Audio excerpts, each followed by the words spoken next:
할렐루야. 값없이 우리가 하나님의 은혜를 받았다고 얘기합니다. 믿어지십니까?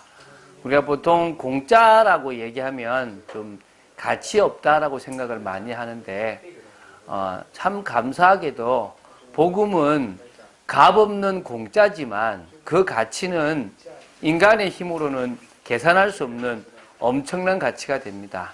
믿습니까? 그래서 사실은 우리가 이 복음의 가치, 그 복음의 그 은혜, 다시 말하면 구원의 그 은혜는 완전한 거고 세상 그 어떤 것과 비교할 수 없이 우리 인생에 너무나 귀한 겁니다. 그래서 바울은 이 구원의 은혜를 받고 나서는 빚진 자의 인생이다라고 살았어요. 빚진 자. 그럼 이 무슨 빚을 졌냐 그러면 바울은 내가 유대인이나 헬라인이나 야만인이나 모든 사람에게 빚진 자라고 얘기했거든요.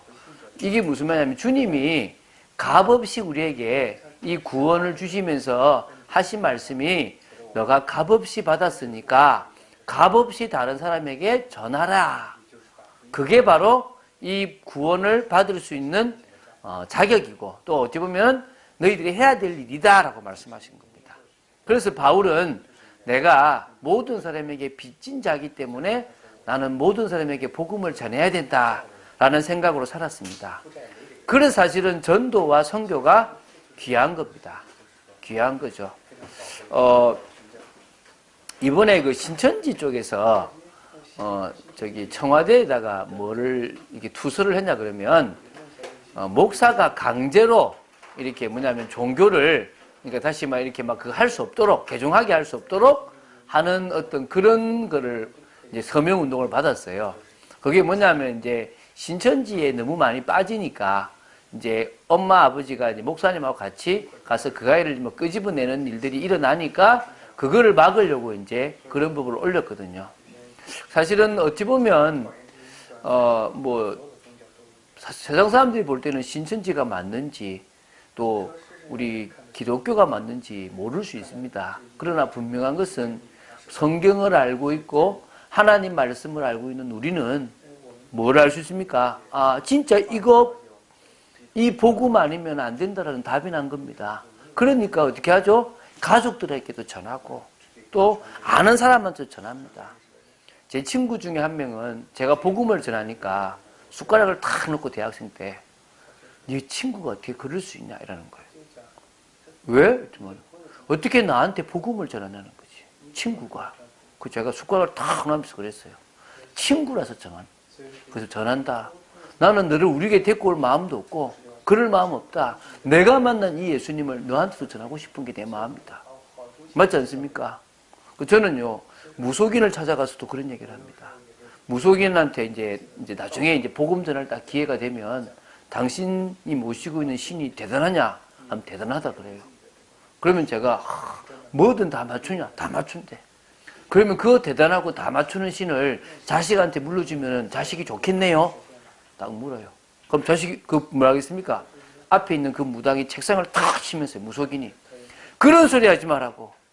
그거 안 하려고 내가 이 짓 하고 있는데 무슨 소리냐? 딱 이래요. 그때 제가요 그분처럼 세게 책상을 치지는 않습니다. 조금 살 칩니다. 맞습니다. 그게 어머님이 모시고 있는 신과 제가 모시고 있는 신의 차이입니다. 저도 신을 모시고 있고 어머님도 신을 모시고 있다. 근데 어머님 모시는 신은 자식한테 줄 수 없을 만큼 사실은 안 모셨으면 싶고 안 받으면 싶은 신이다. 근데 내가 모신 신은 만군의 하나님 여호와고 나를 죄에서 구원한 예수 그리스도다. 나는 할 수만 있으면 이거를 내 자식의 자식까지 나는 심어주고 싶다. 그게 내가 모신 신과 당신이 모시고 있는 신의 차이다. 맞습니까? 그래서 우리는요 전하는 겁니다. 물론 참빛교회 부흥해야 됩니다. 참빛교회 사람이 많으면 좋겠죠. 근데 없어도는 상관없다고 생각됩니다. 그것 때문에 내가 복음을 전한다면 나는 뭐다? 싹군이다. 나는 할 수 있는 대로 내가 만나는 모든 사람들에게 빚진 자의 심정으로 복음을 전할 것이다. 그러는 중에 목사님하고 같이 교회를 하고 싶다 이런 사람이 있으면 그건 저를 같이 하면 생각돼요. 그거는 다른 문제라 생각돼요. 이렇게 정말 선교사님들이 오고 또 우리 교단의 선교대회가 있는 이 중요한 시기에 또 우리는 선교대회뿐만 아니라 가문 복음화를 놓고 기도하는 시기가 되어졌습니다. 믿습니까? 우리 가족들, 우리 가문에 있는 내가 아는 모든 사람들, 또 이번에 내려가면 시골에 있는 친척들까지도, 또 친구들까지도 우리는 뭐 해야 됩니까? 복음을 전하고 싶은 마음을 가지고 가야 될 줄로 믿습니다. 그래서 오늘 제목은 가정복음화에 대한 확신이다라는 제목으로 우리가 이렇게 말씀을 나누려고 합니다. 가정복음화에 대한 확신. 하나님이 분명히 내가 예수 믿기 때문에, 나 때문에 우리 가족들 살리실 거라는 뭘 가지란 말이죠? 확신. 믿으세요. 제가 농담처럼 얘기하지 않습니까? 어떤 집사님을 만났어요. 근데 이 집사님이 남편이 복음화 되기를 막 바래요. 근데 제가 딱 보니까 이 집사님은 남편이 절대 예수 안 믿을 것 같은 생각이 드는가 봐. 그래서 제가 그럽니다. 집사님, 믿음대로 됩니다. 예, 그러더라고요. 집사님 안 믿죠? 안 믿는데 믿음대로 된다고. 내가 지금까지 봤는데 믿기던 사람은 되더라. 믿습니까? 여러분, 정말 여러분의 가족이 들어올 수밖에 없다고 믿고 그 간절함으로 계속 부르시다면 하나님은 되게 하실 겁니다.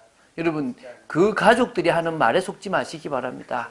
그 가족은 이런저런 말을 할 수 있습니다. 그걸 한순간에 바꿀 수 있는 분은 누구십니까? 하나님이십니다.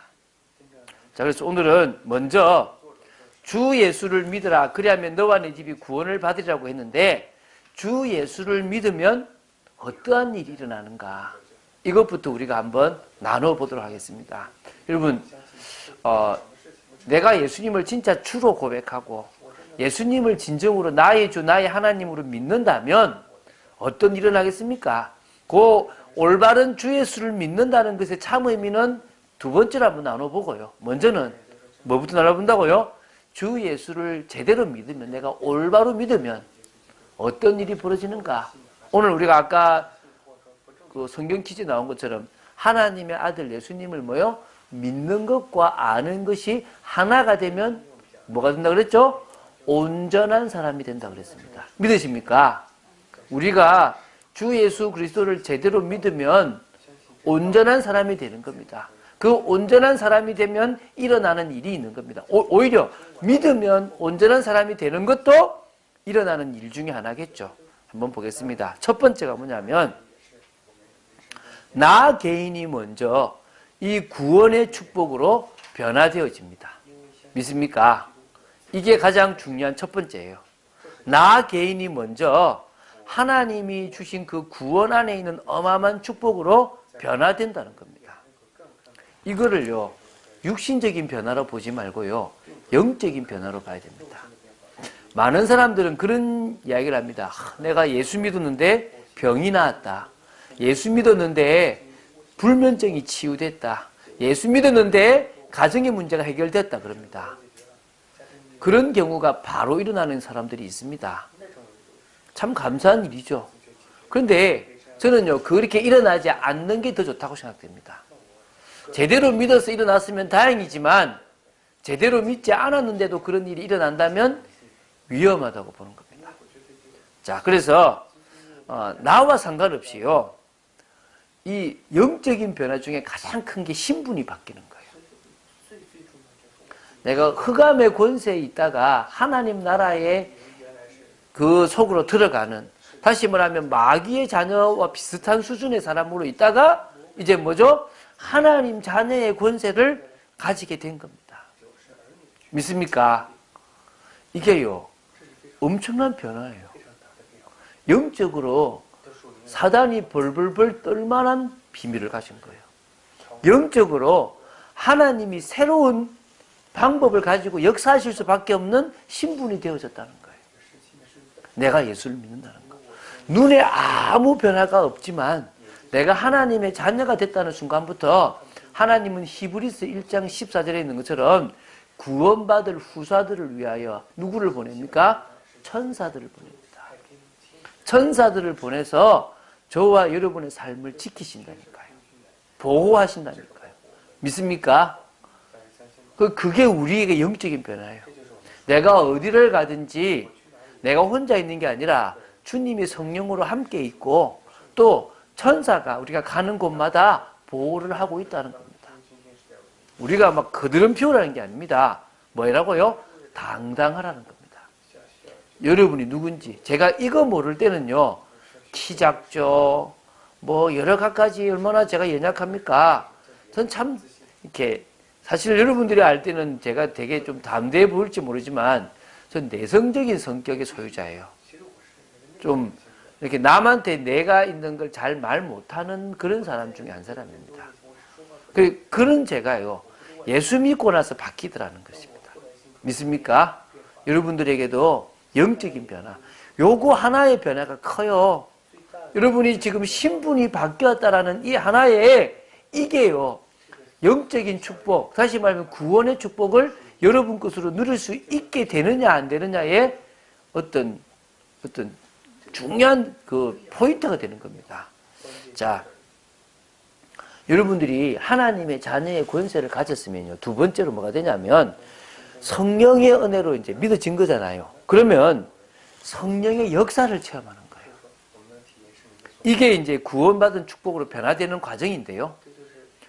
여러분이 어느 순간에 성령의 역사를 딱 체험했다. 그러면요, 이제 보이지 않던 세계를 보게 되는 거예요. 느끼지 못했던 세계를 느끼는 거예요. 받아들이지 못했던 세계를 받아들이는 겁니다. 그게 영적 세계입니다. 고린도전서 2장 10절부터 14절에 보면 성령의 역사로 말미암아 하나님의 가장 깊은 것까지도 통할 수 있는 축복이 일어납니다. 믿으십니까? 이게 축복이에요. 하나님은 우리가 그 하나님의 깊은 것까지도 통할 수 있는 축복을 허락하신다니까요. 그래서 우리가요, 이 성령의 충만함 속에서 이제는 이제 충만함을 봐야 되거든요. 영적 체험을 한번 하고 나면 그 다음에는 뭡니까? 충만함을 받을 수 있어요. 이 영적인 게 나에게 충만, 성령이 나를 주관하시는 충만함이죠. 하나님의 은혜로 가득 차지고 하나님의 말씀으로 가득 차지는 어느 순간에 오는 겁니다. 그때 뭐가 일어나냐면 치유가 일어나요. 상처가 치유되고 아픔이 치유되고 불만들이 치유되기 시작합니다. 그리고요, 변화가 되어지면서 회복이 되어져요. 회복. 무너졌던 것들이 회복돼요. 못했던 것들이 잘하게 됩니다. 이때 되면 학생들은 공부도 잘하게 되고요, 어른들은 일도 잘하게 됩니다. 남과의 관계도 달라지는 겁니다. 세상 사람들은 세상적인 방법을 가지고도 어떻게 하죠?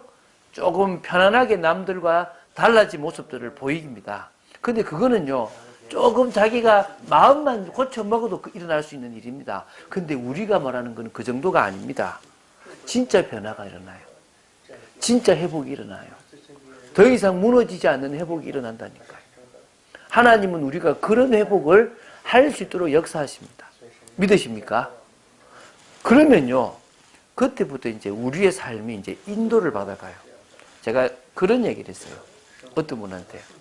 참 사람들은 어떤 걸 보게 되냐 그러면 평상시에는 자기 뜻대로 자기 방식대로 막 선택을 하고 결정을 하고 문제가 오고 나면 내가 우리 하나님께 다 맡기고 살아가는데 하고 하나님이 해결해 두도록 맡긴다. 제가 볼 때 참 안타깝다. 가장 평안할 때, 가장 좋을 때 우리가 뭐 해야 된다? 진짜 주님을 주인으로 모시고 살아가야 되는데, 성령의 인도받아야 되는데 평상시에는 누구 인도받아요? 내가 편한 대로 이익되는 대로 결정해놓고 딱 그것 때문에 문제가 생기고 오면 그때서야 주님, 내가 주님께 다 맡겼지 않았습니까? 라고 얘기를 한다는 거예요. 이해가 되시죠? 그죠? 그러지 말게 되기를 바랍니다. 자, 그래서 일단은 개인이 먼저 구원의 축복으로 변화가 되는 거는 신앙생활에 가장 좋은 겁니다. 이게 아까 에베소서 4장 13절에 있는 것처럼 하나님의 아들의 이름을 뭐요? 믿는 것과 아는 것이 하나가 되는 거예요. 그러면 두 번째는요, 이제 자신의 현장에 이 구원의 은혜가 전달되기 시작하는 거예요. 꼭 말하는 게 아닙니다. 말하지 않아도 돼요. 먼저는요, 내가 이제 변화되었다라는 증거가 말씀과 기도 속으로 들어간다는 거예요. 아멘입니까? 여러분, 과거가 달라졌다는 게 뭐죠? 여러분, 과거에는요, 말씀 안 봐요. 과거에는 아침에 일어나서 기도 안 한다니까요. 저도 옛날에는 안 했어요. 지금은 제가 제 자녀들한테 하라고 합니다. 근데 자녀들은 하느냐? 안 하는 경우들이 많아요. 왜? 이유를 모르니까. 그걸 하고 났을 때 오는 변화와 축복이 뭔지를 모르니까 안 해요. 근데 저는 그 말씀을 붙잡고 살아갔던 하루와 그 말씀과 상관없이 살아간 하루를 제가 비교해 보니까 너무나 많은 차이가 있더라는 거예요. 말씀을 따라가는 인생이, 기도를 하고 주님께 맡긴 인생이 나의 인생을 바꾸더라는 겁니다. 왜? 영적인 힘이 생기니까. 아멘입니까? 여러분에게 영적인 힘이 생기시기 바랍니다. 그리고 뭐요? 확신 가진 당당한 인생이 되어지는 겁니다. 그리고 문제를 딱 보거나 상황을 볼 때 하나님의 계획이 뭔지가 보인다는 거예요. 이게요, 구원의 은혜가 전달되기 위한 시작인 거예요. 다시 말하면요, 사람들은 내가 있는 걸 자꾸 말하려고 그래요. 그러니까 자신 사람은 말을 하게 되고 자신 사람은 말을 못하게 돼요. 그러니까 전도는 어렵다, 쉽다 막 이런 얘기를 하는데요. 그건 전도가 아니에요. 전도의 시작은요, 말씀과 기도를 자신이 있는 현장하고 맞출 수 있는 거예요. 이 말 이해가십니까? 다시 말하면 우리 유소비 집사님은 학생이니까 내가 말씀과 기도를 듣는 중에 한양대하고 딱 맞아지는 거, 한양대에서 내가 해야 될 것들로 적용되어지고 깨달아진다면 가장 잘 깨달은 거예요. 여러분이 직원이고 회사를 다니고 있다. 여러분이 그 회사와 내가 지금 듣고 있는 말씀하고 딱 맞아지면 되는 거예요. 그럼 어떤 의미에서는 우리 집사님한테 늘 뭐냐면 인간은 다 그럴 수밖에 없으라는 이야기를 해주셨다는 거야. 이유가 뭐죠? 절대 사장한테, 절대 실장한테 맞지 말라고, 실망하지 말라고. 근데 뭐죠? 그 말씀은 어딘지 온데간데 없고 우리는 뭐 알고 있는 거죠? 왜 저렇지? 이러고 있다니까요. 이해가 됩니까? 화가 나고 어떨 때는요, 딱 원칙적으로 해야 될 필요도 있어요. 그러나 중요한 거는 그래, 내가 저 사람들의 말에 속아버리면 끝나는 인생 아니냐. 믿습니까? 우리는 그렇게 속는 인생이 아닙니다. 하나님은요, 그걸 넘어서라고 답을 주셨어요. 아멘입니까? 그래서 여러분에게 있는 이 구원의 은혜를 남한테 전달하는 시작은요, 여러분의 현장에서 말씀과 기도 속으로 들어가는 거예요. 또 집에서 말씀과 기도를 하더라도 그것이 현장과 연결되어지는 게 시작이라니까요. 이거를 못하고 있어요. 이거 하는 사람은 다 전도하더라고. 이거를 진짜 마음 담고 하는 사람은 자기 인생이 바뀌더라는 거예요. 그러면요, 진짜 불신 현장 속에서요, 하나님 자녀다운 당당함이 생겨요. 최선을 다하게 돼요. 저희 아내가 저보고 그래요. 참 당신은 뭘 하든지 최선을 다한다 그래요. 원래 좀 그런 기질이 있기는 해요. 그런데 복음을 딱 알고 나니까 지금 나한테 맡겨진 걸 최선을 다해야 될 이유가 나오더라는 거예요. 믿습니까? 저는요, 제가 하는 틀을 가지고 있어요. 그 틀을 좀 더 복음적으로 바꿔야 될 필요성도 있습니다. 그러나 많이 복음적으로 들어갔기 때문에 제가 인정을 받게 되더라는 겁니다.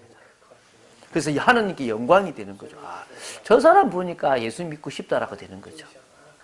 저는요, 어떨 때는요, 누구하고 다투기도 합니다. 안 다투는 게 하나님의 자녀라는 게 아닙니다. 제가 그래요, 누구한테. 법을 왜 주셨냐면 법을 쓰라고 주신 거다. 여러분, 누구하고요, 법적 분쟁을 안 하는 게 성경적인 게 아니에요. 내가 그 사람하고 멱살 잡고 싸운다든지 막 내가 시험 들어 있는 것보다는 법을 이용해서 이기는 게 좋아요. 이해가 됩니까? 그러나 그런 말이 아니에요. 우리는 뭐요? 말씀과 기도 속에 인도받고 있느냐 없느냐가 중요하다는 겁니다. 오늘 이게 되어지면요, 여러분도 모르게 전달이 되어진다니까요.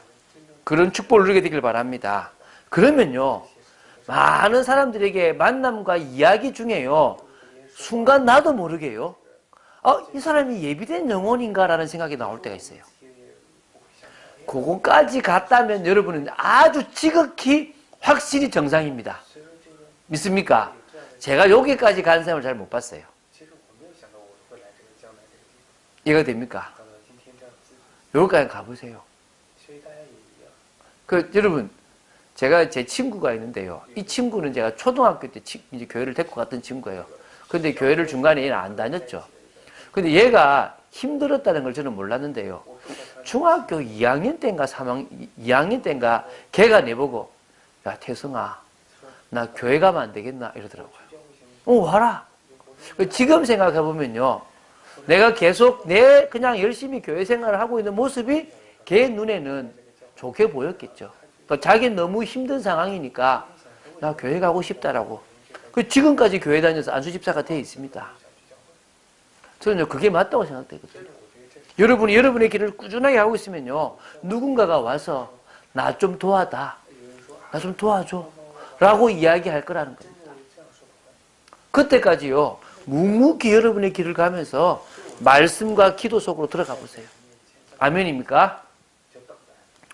그러면 세 번째요. 반드시 가정의 복음이 들어가요.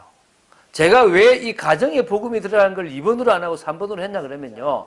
많은 사람들이요. 가장 어려운 가정 복음화를요. 2번으로 잡아요.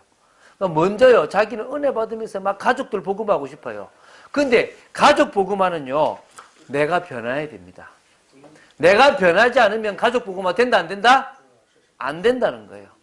여러분이 정말 변했다는 모습이 보여지게 되길 바랍니다. 그러면요. 되어집니다. 하나님은 여러분의 가족들이 여러분을 보고 진짜 느낄 만큼 변화를 주실 수 있는 분이십니다. 믿으십니까? 그래서요. 가족들이 알 만큼 바뀌세요. 정말 너 바뀌었구나. 너 보니까 나 믿어야 되겠구나. 라고 될 만큼. 그런데요. 그렇게만 돼도 잘 못 믿는데요. 두 번째 일이 있어요. 시간표가 꼭 와요. 가정복음화는. 여러분 가족 중에요. 문제가 올 시간표가 있다니까요. 혹시 자녀가 안 믿어, 잘. 그럼 자녀가 그냥 믿고 들어오면 최고 좋잖아요. 그런데 안 믿으면 걔한테 어떤 문제나 어려움이 올 수도 있다니까요. 근데 그 어려움과 문제를 가지고 하나님은 복음 안으로 들어오는 일을 하신다니까요. 그래서요. 문제 없는 가정이 되도록 기도하지 마시고 그 문제를 통하여 복음 속으로 돌아오는 가정이 되도록 기도하십시오. 그게 맞는 거예요. 여러분 두려워하지 마세요. 하나님이 문제를 일으켜도요. 하나님이 허락하는 것만 딱 일어나지 절대 갑자기 죽는다든지 심각한 문제 일어나지 않습니다. 하나님을 믿으세요. 그래서요. 가정에서 첫 예배를 드릴 수 있는 날이 올 겁니다. 저는 드려봤거든요. 안타깝게도 저희 아버지가 돌아가시고 드려봤는데 그래도 가정에서 첫 예배를 드리니까 너무 감격적이더라고요. 여러분의 가정에서도 온 가족이 모여서 그 크신 하나님의 사랑을 찬양하고 지금까지 지내온 것 주의 크신 은혜라고 찬양할 날이 올 줄로 믿습니다. 아멘입니까? 정말 감격합니다. 저는 여러분이 오늘 여러분의 마음속에 그걸 품게 되길 바랍니다. 하나님 정말 내가 바뀌었어. 내가 말씀과 기도 속으로 들어가서 내 인생이 하나님의 아들을 믿는 것과 아는 것이 하나가 되어져서 내 가족들이 보고 너가 믿는 하나님을 나도 믿고 싶다라고 할 만한 그 마음과 그 시간표가 오게 되기를 주 예수 그리스도님 축원드립니다. 믿으시기 바랍니다. 두 번째는요. 그러면 자 여러분 주 예수를 믿는다는 게 어떤 의미인지를 좀 잘 봐야 돼요. 우리 계속 이거 얘기했어요. 제가 참빛교회에서 계속 이야기할 게 이런 얘기입니다. 제대로 믿자. 우리 경상도 말로 더듬하게 믿지 마시고 뭐라고요? 제대로 믿으시기 바랍니다.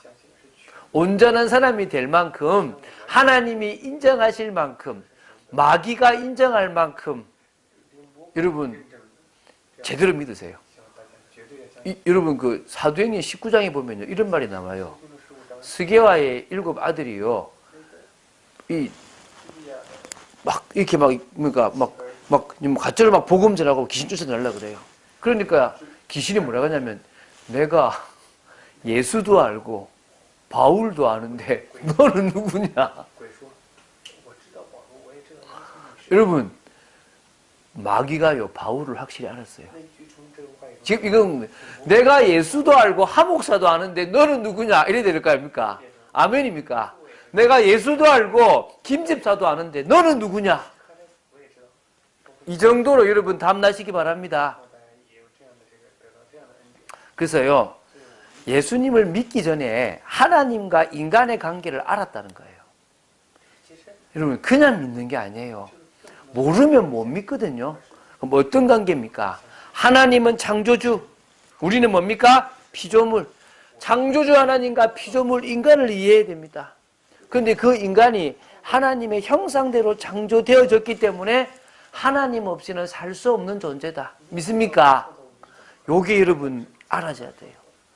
그거 아니면 주 예수를 믿을 이유가 안 나오는 겁니다.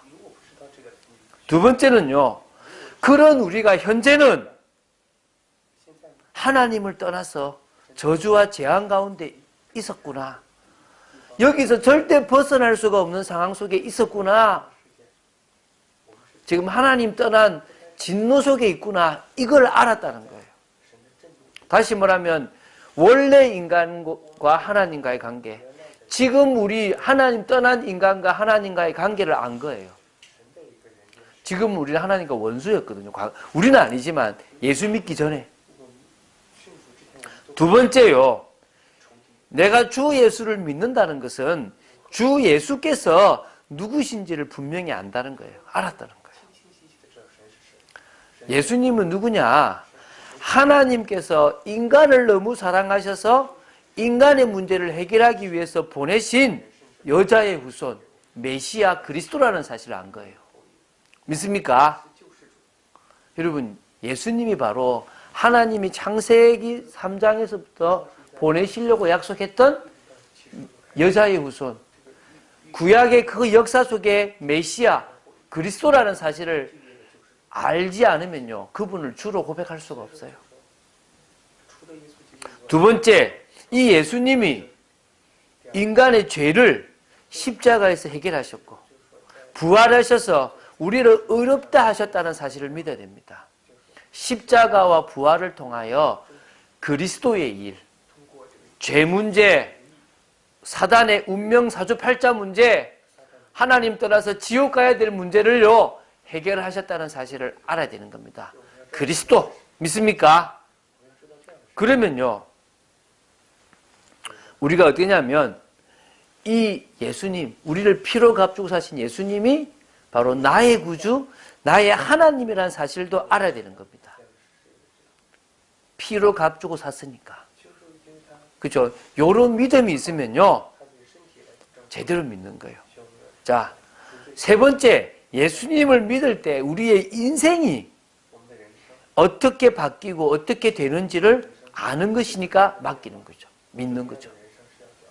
자, 내가요 지금 인생의 문제에 빠져 있어요. 성경이 말하는 창세기 3장, 창세기 6장, 창세기 11장, 사도행전 13장, 사도행전 16장, 사도행전 19장, 불신자 상태에 우리는 쭉 빠져가지고 지금도 너무나 고통받고 있는데 예수님을 딱 믿는 순간에 이렇던 우리의 인생이 해방되고 자유함을 누립니다. 할렐루야! 감격이 와야 되겠죠. 이게 시작이라니까요. 두 번째요, 이제는요 이 땅에 가치 없는 것에 소망을 두고 살아가는 것이 아니라 뭐요? 천국에 소망을 두고 살아가는 인생이 되는 거예요. 그래서 바울은 그럽니다. 부활이 없으면 우리의 믿음은 뭐다고요? 헛거다. 잠깐 계속 얘기하죠. 여러분, 부활 없으면 여기 오지 마세요. 여러분이 부활할 거 믿지 않는다면 여기 올 필요 없어요. 어떤 사람은 인생을 살아가는데 가난 속에 평생을 살아갈 수도 있습니다. 어떤 사람은 인생을 살아가는데 고난 속에 살아갈 수도 있습니다. 어떤 사람은 외롭게 살아갈 수도 있습니다. 여러분, 주 예수를 믿는 것 때문에 그런 일을 당한다 하더라도 우리는 가야 됩니다. 믿습니까? 이유가 뭐죠? 우리는 그걸 놓고 살아가는 인생이 아니고 그것 때문에 예수 믿는 게 아니라 천국에 소망을 두고 부활할 몸을 두고 예수님을 믿습니다. 그래서요, 육신적인 소망을 자꾸 버려가세요. 육신적인 걸 자꾸 내려놓아야 되는 겁니다. 우리가요, 천국 갈 때까지요, 이 땅에서도요, 사람을 살리고 하나님 나라를 이루는 무슨 삶요? 전도자의 인생, 전도자의 삶을 살게 될 겁니다. 그러니까 다시 말하면요, 무얼 먹을까, 무얼 마실까, 무얼 입을까에 가치 없는 인생이 아니란 말입니다.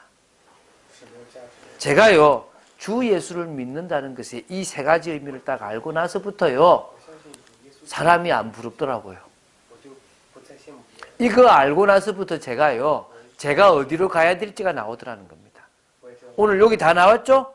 여러분이 지금 제가 주 예수를 믿는다는 그 세 가지 속에 여러분의 받아들여야 될 것과 여러분이 앞으로 갈 것과 그래서 현재 내가 뭘 해야 될 것까지 다 나왔죠? 나와진다면 정상입니다. 믿습니까? 정말 정상의 인생을 살아가시기 바랍니다. 자, 그러면요, 이번 명절, 목금토가 명절인데 미리 가는 사람들도 많을 건데요, 주 예수님을 증거하는 명절이 되시기 바랍니다. 그래서요, 명절 전부터 가정복음화, 가문복음화를 위해서 집중기도가 필요합니다. 오늘부터 시작하시기 바랍니다. 가시기 전까지 마음을 담고 진짜 기도해 보시기 바랍니다. 먼저 가족들에게 역사하는 흑암이 무너져야 됩니다. 그들의 귀를 막고 있고요, 그들의 눈을 막고 있습니다. 그들의 마음을 막고 있습니다. 혼미하게 만들어버려요. 복음의 광채가 비치지 못하게 한다니까요. 오늘 기도하시면서 끄끄시기 바랍니다. 그리고요, 가족들에게 필요한 간증을 한번 준비해 보세요. 내가 할 간증, 내가 주님을 만나고 달라질 가족들을 생각하면서 뭐 언니나 오빠나 형님이나 동생이나 어머니나 아버지를 생각하면서 해주고 싶은 간증들을 한번 생각해 보세요. 혹시 꼭 주고 싶은 전도 자료가 있다면 그것도 한번 준비해 보세요. 그런 준비들이요, 기도입니다. 기도하면 생각이 더 납니다.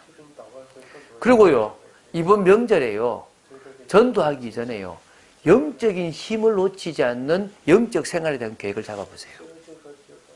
사람들은요, 내가 가서 지금 영적인 힘을 받지 않으면 전도하기 어렵다는 걸 몰라요. 그런 거 있잖아요. 내가 이번에 가면은 요거 해야지라고 하고 가는데 가면 막상 아무것도 못하고 다 잊어버릴 때가 많아요. 누구한테 전도지 줘야지 그러는데 가갖고는 살 것만 사고 올 경우들이 많다니까요. 왜 그렇죠? 깨어있지 못해서 그래요. 그래서 이번에 여러분이 명절에 가시거나 명절 기간을 보내실 때는 뭐라고요? 깨어있으시기 바랍니다. 그래서 제가 과제를 좀 드리려고. 뭐라고요? 중간중간에 메시지 좀 보시라고. 중간중간에 예배하시기 바랍니다. 그래서요, 이번에도 우리 새벽기도 계속 이렇게 있습니다. 아침마다 새벽기도 놓치지 마시고 보시게 되길 바랍니다. 그래서요, 피곤함에 지치지 말고 여러 일에 분주하지 말고 또 세상 문화의 영적인 축복을 빼앗기지 마시기 바랍니다. 오히려 영적 생활을 통하여 모든 삶들을요, 진짜 은혜로 살아가게 되기를 바랍니다. 그리고 하나님이 반드시 주 예수를 증거할 기회를 주실 때까지 기다려보세요. 없으면 하지 마세요. 안 해도 돼요. 그러나 깨어 가만히 기도하고 사람을 살펴보면요, 반드시 말할 시간표가 옵니다. 믿습니까? 꼭 말 안 해도 되거든요. 여러분 삶이나 모습을 통해서 보여줘도 되니까 분명히 여러분이 딱 기도하고 있으면요, 그 사람하고 진지한 이야기를 통하여 내 속에 있는 하나님의 살아계심과 이 복음의 비밀을 설명할 시간표가 오는 겁니다. 자, 아니 나는 외국인인데 한국에 있습니다.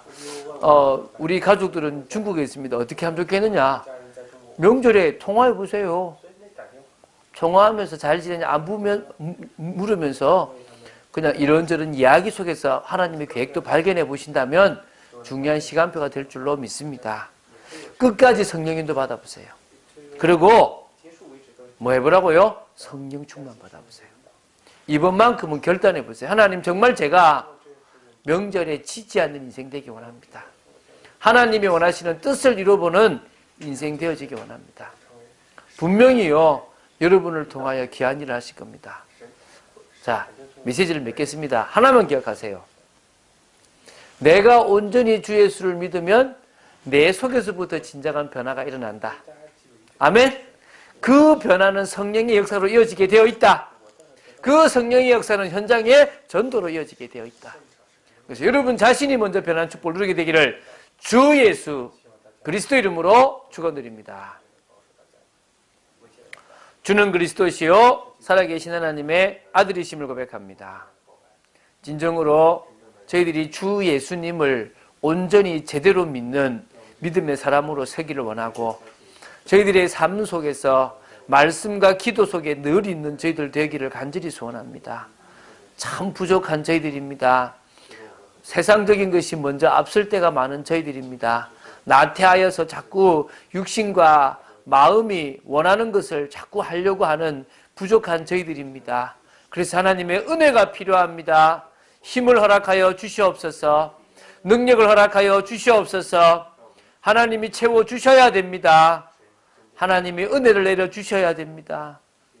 복음의 비밀을 알아가는 저희들 되기를 간절히 소원합니다.